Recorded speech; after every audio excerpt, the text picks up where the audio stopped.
Hello and welcome back to the SWAN Pricing Show. My name is Filip Fujic. I'm a pricing mentor. I'm Philip Zolota, business mentor. Let's talk about trust. Uh, we like to start things off with the difference between the duck world of commodity pricing and the SWAN world of expertise pricing, which look the same but are actually not. So, um, I think the main difference here, and we talked about this in the pre-show, is for the SWAN kind of pricing, trust is a vital component because not everything is easy to track or determine. So in the commodity world, so you either delivered, 26 Christmas geeses or geese or whatever the plural of goose is, or you haven't. There's one missing. Any idiot can count that, right? Um, it's easy to check. And when you're coached, okay, have we done, 10 lessons? Yes. Are you ready? Ready for what? You know, ready when? What does it even mean to be ready? All of those questions that can not simply be, checked against the cargo list and said, yes, you fulfilled all of your contractual obligations, go forth. Here's the money, goodbye. Mhm. Um, so just to see if something is done, you need to have trust. You need to have earned trust, and we can talk about this, um, how you do it. So I think the necessity of trust being a part of the mix is the biggest Docs one difference that we can show here, right? Mhm. Um, so um, what what are regular ways in which that you use to earn trust before you sell something? Yeah, it's very simple. My entire approach to business, to relationships, and everything is establishing first and foremost trustworthy relationship, and that means that you are not selling the service, you are not pushing. If there is the opportunity for maybe potential business cooperation and the engagement, okay, but window should be opened by the recipient side or potential client, the prospect side, not on your end, because you are pushy, you're salesy, and definitely you won't be building trust with that respectable person. The point is also, and you mentioned it in the pre-show, and also can be seen in some of your materials, is the fact that point there is to communicate and dictate also the authority, but not being any kind of arrogant and similar, simply give value, be helpful, be supportive. And if things should go down to the conversion, meaning business cooperation and arrangement, they'll be going down that road because in the end, especially in the initial phase of conversation and communication, if somebody doesn't know you, but came to you via referral and similar, you also need to build your foundation, your relationship, which will be a starting point for future activities. Because when you hit the position of being a trustworthy partner, then the money, as we spoke previously, is secondary parameter in entire conversation. Practically, you are giving value, you're being helpful, you're being supportive, and they already received a bunch of valuable and tangible components which guided them toward their desired state. And that's it. It's not about giving away your know-how and similar, but if you're a professional, all the experts who have deep understanding and knowledge about specific field, it's a bunch of elements. I had one specific case not so long ago. One company came to my office. We were discussing about numerous things and simply touch on the topic of internationalization. And I started giving them advice naturally, organically, you name it however you want. And this is, Philip, are we still in the free consultancy? I said, no, it's not a consultancy. It's me helping and supporting you because there is so much elements to that, this is only maybe 0.0000001% of grand scheme of things. So I just want to help you there so you don't miss the right steps, especially running this operation, going international and doing this or that. And that's it. Just being helpful and supportive. And things will come along, and business, if needs to sit in your lap, it will be happening. So no push, no sales, and yeah, that's it. Yep. Um, so you talked about continuously providing value. The point of that, and somebody can say, well, that's a potential waste for me. I think the main point about earning trust is reliability, predictability, if you like, right? People need to know that each time they talk to you, they're going to get some value. Now, some of those times they will pay, and some of those they will not, and maybe the severity of what they're asking needs to be matched with with the cost. But as long as you do it with integrity and respect, they need to be able to reliably expect value from you, and then you get their trust, basically, right? um and maybe it's so it's definitely easier to be unpredictable because you don't have to keep track and you don't keep to but it just may seem to be more profitable because you don't have to put resources into being predictable and valuable each time. However, um, that is not more profitable because trust allows us to have leverage. So I think, and we can talk about this some other time, but I think the whole thing that we talk about as leverage is mostly a combination of trust and confidence, and we already talked about confidence. Um, it's convenient to work with somebody that you already trust, right? And it's comfortable because if you're not, uh, uh, um, if you don't trust anybody, somebody, or they don't trust you, you have to check every step. So you have to, show your hands each time, overshare information, go out of your way to show that you're not a threat. So it's the difference between, walking down a hallway to get there and sneaking through the dark woods in the middle of a war. So every step could prove fatal. So you have to have redundancies, and you have to be prepared for anything as opposed to just walking there, right? And this is what trust means when it comes to actual negotiation. Somebody will just if you say out loud a price that somebody is wondering, so why that high, if they already trust you, they know that if they press, they will get to exactly why this has to be this or why this is this expensive. So they're just curious about it, and if they don't trust you, then they're like checking your figures and asking you about your costs and all of the things because they don't trust you. So it's actually much more profitable to act in a trustworthy way and earn their trust first, because you're simply going to be able to charge more. So charge much closer to the value that you actually provide because they trust you and they trust that value, right? Yeah. So I mean, you're you're doing the right thing by being trustworthy, sure, but it also increases your value because it's comfortable and convenient to work with somebody that you trust, and uncomfortable and inconvenient to work. So the co-author of my first book says it's so Klaus Rashted, he says it's hard to get undercut on trust. Mm-hmm.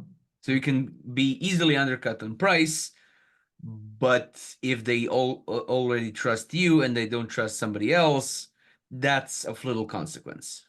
Um, so not in the duck world, because there they can count. Okay, so this is 16 chairs that look like this, and this is much more, budget friendly. Okay, but if it's something that is intangible, which expert advice usually is, so okay, so this architect will do it for 1/5 of the cost, but I know nothing about that architect. So who knows what he's going to do? Maybe he's going to feed it to some AI and see what happens, you know. um so no, thank you. It is a lower cost, but doesn't really seem to be cheaper, because you know what they say at the I like to say this about accountants, right? Yes, expensive accountants are expensive, but have you tried cheap accountants? Oh, those are very expensive, Yeah, yeah, because you end up paying for the cheap accountant, the penalty, and for the expensive accountant, yeah, yeah. right? So if you don't end up in jail. So wow, the cheap accountants are so expensive, right? And it's all about that, right? Um, Anyway, I wanted to ask you about losing trust. Mhm. So um, have you ever mishandled something so that you lost trust, or has some client lost your trust, and what's the mechanism Yeah, that yeah, you yeah, use? yeah. Surely, especially if you're long enough in the business, uh, it is happening. Not necessarily being done by your head, but somebody who works for you or with you was a trigger or a reason to far things and make it look bad or whatever. And in that respect of the situation, it what is important, as we mentioned previously, being accountable, own your shit, collect, and do it right. I had at the start of my business, I had one very big project, which was cool. We were developing one big web app solution, etc., etc. And what happened? My lead developer had some private issues. Hmm. What happened? The project delivery was postponed, delayed, etc., etc. For me, it was kind of a no-brainer. Okay, we were missing 1 month. We were delaying 1 month in product service delivery, and I could do a bunch of stuff, say this or that. No, for me, it was pretty much straightforward because I had the trustworthy relationship with the person. I said frank, honest, and transparent the actual stated situation. I said to my partner, no worries about that. We are we are being delayed, and it's clear. I'll be handling it, and I'll be investing my own money into the project to say sorry with additional upgrades, solutions, etc., etc. Are you okay with it? Is it enough for you? I said, yeah, Philip, it's okay. It's been fair. That's it. So the point is, be accountable, hold your stuff, and do what is right. Because uh, there are situations in which you won't be having full control. The micromanagement, as it is, it's not a go-to stuff, especially if you have more extensive team, you're working on a more complex project where potential threats are bigger in terms of risks, many people working on it, etc., etc., etc. So important is to be honest, to actually state, say, and share the actual situation as it is. The problem is a bunch of people are choosing the bad path and saying something, some reason why things are not happening, this or that. No, it's time wasting. That is killing immediately and on the spot trust you built and earned not in 1 week frame. You were building something for years. So you need to hold your shit together and do it right. And then you won't be losing that relationship. It can be Yeah. even stronger. And what happened with that person after so many years, I'm still a friend. and the business partner, because we managed critical situation where somebody else wouldn't be taking my path and road. They would be taking or choosing the easier way. And that's it. And that is what I'm emphasizing and suggesting to all the experts of the world, to do what is right, not what is easy. And that's it. Yes, absolutely. And a situation where a client lost your trust? Hmm. Depending on the severity and level of penalty being done. Uh, I'm very I have very strict culture business wise. Integrity, honesty, and transparency definitely have parking spot number one. Where clients were losing my trust was when they, for example, tried to eliminate me for some crazy reason from the equation and try to work with somebody from my team. That was, yeah, it was killing the integrity, killing the relationship. And I simply said, thank you and bye-bye. It's very simple, because there are several levels of complexity in situations, something what is intentional and something what it is not. If people are being assholes, it's a no-go, it's immediately closing the doors.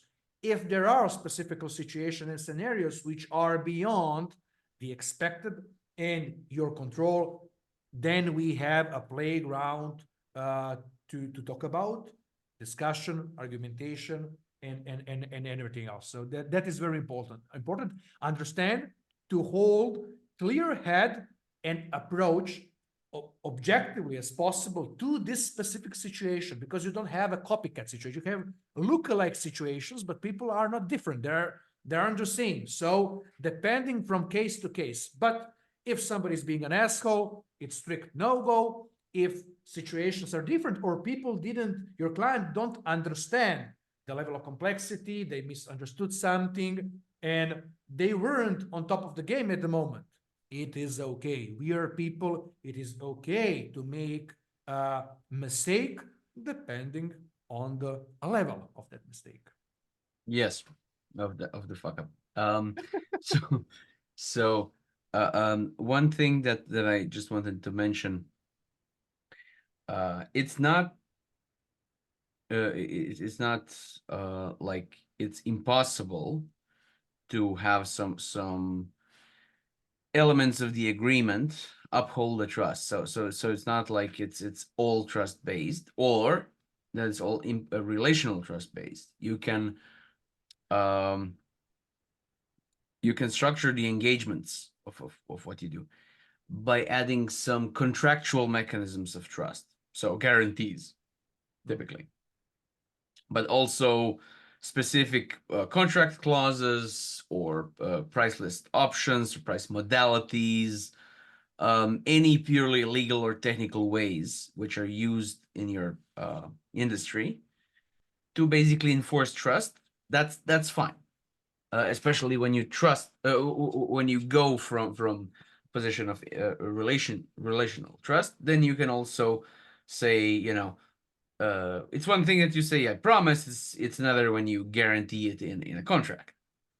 But as long as you're honest and you don't overpromise, you can guarantee. I think we talked about guarantees. You don't have to guarantee results. People say, I do marketing, I do coaching, I can't guarantee anything. Yes, you can.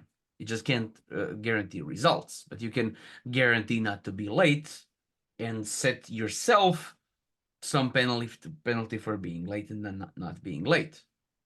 You can absolutely do that. You can say, I'll fix any bugs that spring up within the first year, right? You can say this will work within your existing environment, so this will not require any additional licenses or anything like that. So not only I will develop this for you, I will also connect it to all of the things that it needs to be connected. Of course, you have to do an analysis first, but you can guarantee that this is going to work with with the system at hand, right? Um, so there's all sorts of things that you can guarantee that are not results. Um, so I think starting from trust, earning trust, and then enforcing trust in contractual terms is a big step toward not being seen as a duck. Mhm. Because, and I always say this, um, if somebody offers a lower price than me but doesn't guarantee anything, and I do guarantee something that the client cares about. So let's say it's integration. Like, Mhm. okay, so I'll do it for 6,000, and I guarantee that this is going to work within your system. And somebody else says, no, I can do it for 2, but no guarantees on anything else. That is not a apples to apples comparison, Yeah. because who knows how much money and time and lost business or whatever will it cost to actually integrate that. Anybody who tries integrating, so I'm not even just talking about IT. So a new system of doing this, of doing anything, any process, needs to be integrated into the existing thing. Otherwise, it's a nice shiny thing on the shelf that nobody ever touches, right? Um, Everybody hates big ticket consultants who come in, make a recommendation that's on 60 pages that will forever collect dust in some drawer Mhm. because it costs way too much and nobody knows how to actually implement it, right? Um, so it's simply not the same thing. And okay, some clients will just see what it says on the dotted line, and some clients will go that down that path and learn painfully why they shouldn't apply duck logic to SWAN pricing, right? Yeah. I've had so many examples of clients paying. So I had a couple of clients that actually targeted Mhm. as as their target market people who already tried some of the cheaper varieties and got burned. So if they're not burned, they don't know enough to confidently choose us, right? Let them choose the lower price until they find out how expensive the cheap accountants are, and then I can talk to them. Before that, yeah, no, no, no, go off and get burned, then we'll talk, right? Awesome. Um, I think you mentioned the trusted advisor. Mhm. It's the book and everything, but what do you mean when you talk about a trusted advisor? Yeah, that is the way how we how you should be perceived and position yourself in front of your clients. And becoming a trusted advisor is not the guy or a person who is selling their service, who is pushing his own ideas. It is the person who helps and supports first and foremost, giving value, and then something will be quite probably happening in the future uh, in terms of business collaboration and similar stuff. Quite often, people, and that is something which we mentioned in the pre-show, uh, some people want to work, for example, with you as the expert. Unfortunately, in that respectable moment, they don't have the funds to do so. And they are going maybe for the cheaper alternative. But still, they remember you and they'll be getting back to you when they're able to do that. In the moment when they aren't able to pay you for your service, but they want to work with you, that doesn't mean that potential deal is closed forever. So there is no reason for you not to be helpful and supportive. You can either refer them to somebody else who can be in their respectable budget. But afterwards, when they are ready, when the system is being established and set up to some required level, then they can, and they probably will, get back to you so you can continue with the activities. The problem nowadays, especially in expertise businesses, people are treating the conversation, sales conversation, pretty much very binary. Aha, they said no, they don't have a budget, so it's done. No, no. You have so many options out there, price wise, compensation wise, by default, stage wise. So you can play. You just need to be creative enough and flexible. Also, the important parameter in grand scheme of things is the level of control. As you mentioned, for giving a guarantee for some success or result, if as the expert you have more control in some specific situation, you have a better namespace with the guarantee and results. If your hands are being tied and you cannot do anything, it's better not to take that client. Yes. Not doing anything for them. Just say, bye, so long, farewell, and good luck. And that is very important stuff to be aware of. Absolutely. So have we reached the end of talking about trust for today? I think we did. Where can people find you, Philip? People can find me on LinkedIn and also on my mentorship page, philipzalota.com. I'm mostly on fearless-pricing.com, and then many of the platforms like LinkedIn and YouTube. Philip, thank you very much for today's let's say river of consciousness and trust. And I'll see you all next week. See ya. See you. Bye.